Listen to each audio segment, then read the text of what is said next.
je ne saurais vraiment répondre à D'accord, cette question. c'est compris. Alors, votre voyage sur la baie, le 26 septembre 2009, c'était dans quel cadre? Oui, j'ai été très clair devant le tribunal. J'ai dit et je réitère que ce n'était pas dans mon programme pour aller à l'abbé, mais puisque les sages du Fouta sont venus me voir pour me dire d'aller leur rendre visite pour l'esprit d'unification, je l'ai accepté. C'était pour magnifier au peuple de Guinée que quand on est président pour toutes les communautés, pas seulement votre communauté. C'est cet esprit-là qui m'a animé pour aller pour voyager à l'abbé sur la demande des vieux sages de Fouta. D'accord. Quand est-ce que vous aviez appris qu'il y avait meeting le 28 septembre, manifestation? Vous dites? Quand est-ce que vous aviez appris qu'il y avait un meeting ou des manifestations le 28 septembre? Mais maître, j'en ai déjà suffisamment parlé les semaines passées. Oui, est-ce que vous voudrez bien nous rafraîchir la mémoire? Non, C'est important. Non, maître. Le peuple compte sur vous, Monsieur le Président. Avec tout le respect que j'ai pour vous, maître, j'en ai suffisamment parlé. Est-ce que c'était avant votre départ de l'abbé que vous aviez appris qu'il y avait manifestation? J'insiste, j'en ai déjà suffisamment parlé, maître. Ou bien c'est sur le chemin de votre retour de l'abbé que vous l'aviez appris? J'en ai suffisamment parlé, maître. D'accord.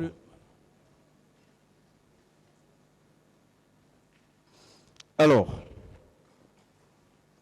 lorsque vous aviez appris qu'il devait y avoir meeting au stade du 28 septembre, quelles sont les dispositions que le capitaine Moussa Dadis Camara avait prises aussitôt qu'il avait appris qu'il y avait manifestation envisagée? Oui, bon, du coup, si vous voulez que je revienne encore là-dessus, après l'abbé, je suis rentré très tard, fatigué. Et quand je fus informé, je suis rentré en contact avec M. Sidia Touré, lequel, après nos échanges, il y a eu une défectuosité du réseau où je lui avais demandé que si il pouvait faire un report, et il m'a dit clairement, eu égard au temps, que cela n'était plus possible. Est-ce qu'on peut déduire que c'est à partir de ce moment que le capitaine Moussa Dadis Camara fut informé qu'il y avait meeting au stade du 28 septembre?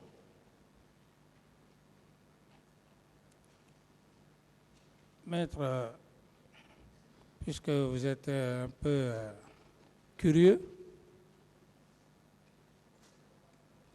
avant d'aller à l'abbé,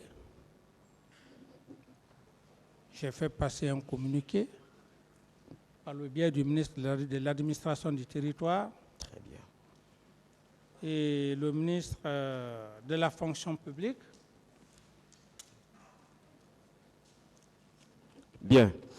Quelles sont les instructions que vous aviez données au ministre Frédéric? Parce qu'effectivement, c'est là où j'en venais. Au ministre Frédéric, de l'administration du territoire. Non, les instructions, si vous voulez bien, bon, il y a encore le communiqué qui fait foi. C'était une journée, le 28 septembre était une journée de recueillement et qu'il ne devrait pas y avoir de travail, ainsi de suite. C'était tout? Oui, journée de recueillement. Il n'y avait pas de mise en garde? Qu'il n'y avait pas de De mise en garde mise en garde. contre toute personne qui tenterait de saboter ce jour? Là, je ne sais plus exactement le contenu de...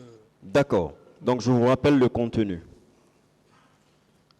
Notamment la déclaration effectivement du ministre Frédéric Collier, ministre du MATAP de l'époque. Ceci est à la première, non, plutôt à la deuxième page.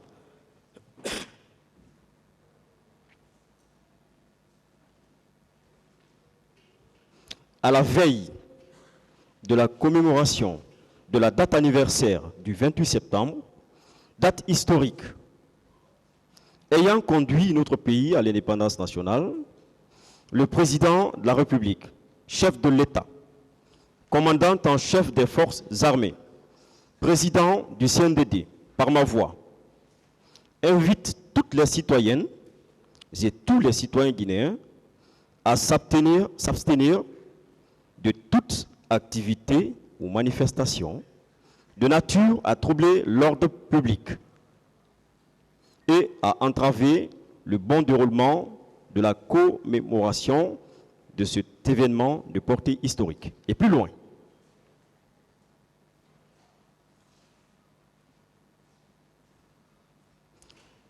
à la dernière page, il dit ceci. Le ministère de l'administration du territoire et des affaires politiques tient à rappeler que tout manquement au contenu de cette déclaration exposerait les contrevenants à des sanctions telles que prévues par nos lois en vigueur. D'accord? On dira telles que prévues par nos lois en vigueur. Mais est-ce que ceci n'était pas une mise en garde? Je ne sais pas, maître. D'accord.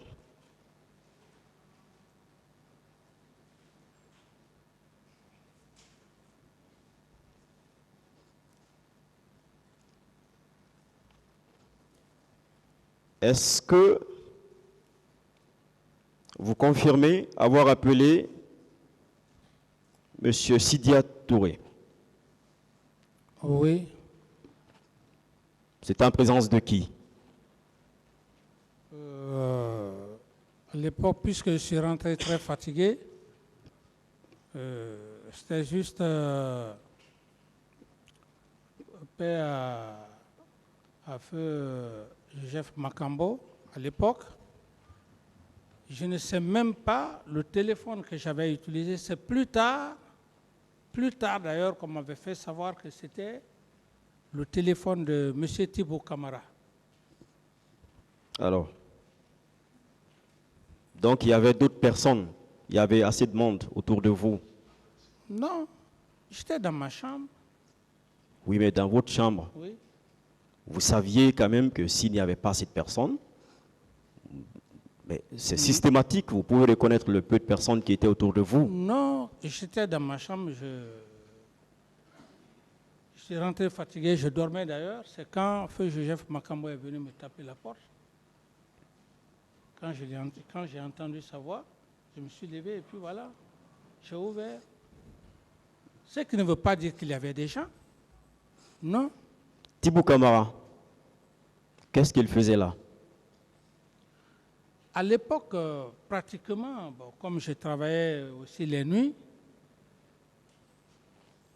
la plupart des ministres venaient tard me voir. D'accord. Mais est-ce que vous vous souvenez que vous aviez dit que ce jour, vous étiez tellement fatigué que vous n'aviez reçu personne? Oui. Donc cela suppose que ces personnes devraient rentrer ou étaient rentrées parce que vous dormiez déjà.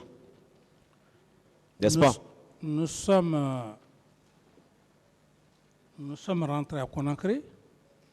Je n'ai même pas eu le temps de recevoir ceux qui étaient en audience. Je suis allé directement au lit. Puisque vous n'aviez pas eu le temps de les recevoir, est-ce que vous leur aviez laissé un mot? Par exemple, rentrez, revenez demain. Nous sommes rentrés fatigués. Tout le monde est parti. Tous les ministres sont partis chez eux. Tous les ministres sont partis chez eux. Mais qu'est-ce que le ministre Thibault cherchait là en ce moment? Bon, là, Est-ce que c'est là qu'il dort? je dis bien Oui. qu'à l'époque, les ministres venaient tard la nuit me voir. Ça, c'est compris, oui. Ça, c'est compris. Oui, allez-y. Voilà, s'il est resté, c'est comme d'habitude. C'est comme d'habitude. Et ce n'était pas la première fois. Donc, il reste, il veille sur vous. Vous dites? Il reste, il veille sur vous. Parce qu'il se faisait tard quand même. Non. Et vous aviez dit que tous les ministres étaient rentrés chez eux. Veillez sur moi dans quel sens? Non. Puisque vous dormiez. C'est ce que vous aviez dit. C'est ce que je vous dis. Je dis que quand on m'a réveillé, c'est en ce moment, effectivement, c'est plus tard d'ailleurs, parce que même dans mon PV, je n'ai pas mentionné, c'est plus tard, quand il y a eu, quand la presse en parlait, et lui-même il a fait un témoignage aussi. D'accord, c'est compris. Oui. Feu Makambo, est-ce qu'il faisait partie du salon? C'était mon officier d'opération paix à son âme. Est-ce que ça suppose que tout le temps il était avec vous? J'ai dit... De nuit comme de jour. Maître, comprenez-moi ce que je veux vous dire. Un officier d'opération, c'est un homme de confiance. C'est la raison d'ailleurs qu'il a perdu sa vie pour ma cause. Je ne voudrais pas vraiment revenir sur ça. Mais non, je comprends. Voilà. Je voudrais savoir, est-ce que, en sa qualité de chargé des opérations, parce qu'étant homme de confiance, je suis tout à fait d'accord, mais est-ce que ça voudrait dire que tous les jours, il était avec vous? Je n'ai pas de réponse à cette question, maître. Toute la nuit, est-ce qu'il était avec vous? Je dis, maître, je n'ai pas de réponse à cette question. Le capitaine, plutôt, le colonel Tchegoro, il a soutenu que c'est en sa présence que vous aviez appelé Sidia. Oh, c'est pour vous dire que j'étais tellement fatigué, je ne me suis même pas rappelé. Même le cas de Thibault. Si le colonel Tchegoro a eu à le dire, ça peut être vrai. S'il l'a dit. D'accord, ça peut être vrai. Je dis il l'a dit. Si. Non, il l'a dit. C'est dans ses PV, c'est dans son PV d'interrogatoire. Ça, je vous rassure déjà. D'accord. Bien.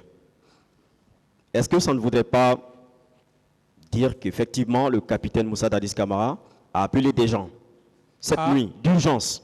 Que le capitaine a fait quoi? A appelé des gens. Non, maître. Des hommes de confiance d'urgence cette nuit. Non, s'il vous plaît, je n'ai pas appelé des gens. Je venais de l'Abbé, je suis rentré à Conakry. Immédiatement, tous les ministres, la plupart sont partis, ils sont tous allés chez eux. Non, je ne discute pas cela. Je ne discute pas cela. Oui, monsieur, oui, par rapport à votre question, non, maître. D'accord. De quoi aviez-vous discuté avec Sidia? Non, je lui ai juste dit de faire un report par rapport à la date historique du 28 septembre et qu'il aurait, peut-être même après le 28, qu'il aurait pour reconduire, comment dirais-je, la marche. Et il m'a dit clairement qu'il se faisait tard et que ce n'était plus possible. Est-ce que c'était une discussion... c'était dans quel climat, cette discussion-là? C'était dans un climat apaisé. D'abord, j'avais du respect pour M. Sidia Touré, même maintenant. Pourtant, il indiquait dans les PV, dans des PV et des interviews, que vous clamiez l'autorité, le respect de l'autorité de l'État. Bon, tout ça... De votre discussion avec Sidia, bien sûr. Oui, bon, ceux qui pensent comme ça, ils peuvent le penser comme ça, mais M. Sidia, quand je l'ai appelé, d'abord, pourquoi même je l'ai appelé, c'est parce que j'entretenais de très bonnes relations avec lui. C'est pour cette raison que je l'ai appelé. Comment je peux l'appeler en train de m'échauffer avec lui? Non, je lui ai juste posé la question et il m'a répondu calmement que vraiment il était tard. Donc il n'y a pas eu d'échange en tant que tel comme les gens l'imaginent. Non.